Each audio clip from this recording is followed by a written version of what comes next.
রাজুল চাচার আলু চুরি করা লাগবে কাই হোক আলকোনা কাটি দেওয়া লাগবে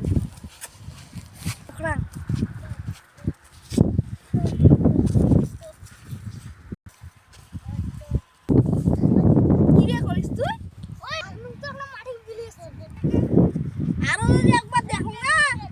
দেখিস তো কি করব না বুকি তো আলু চুরি করছিস রে ভাই কথা কইস তুই যে হিন্দি কথা কইস মুই তো ভাগ কথা কইলু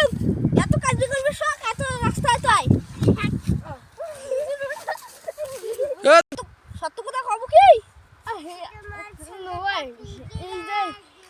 সত্য কথা কম কি এই নীল পাসাও মই ওই বিশ থেকে হাগিয়ে নিতে এই জন্য এটা দলানি টিকেটে ঘুরতে ও এই খবর না তো একদিন আসলে তাহলে খবর না মই আমাদের গ্রামটা কোয়াগা অবস্থা আছে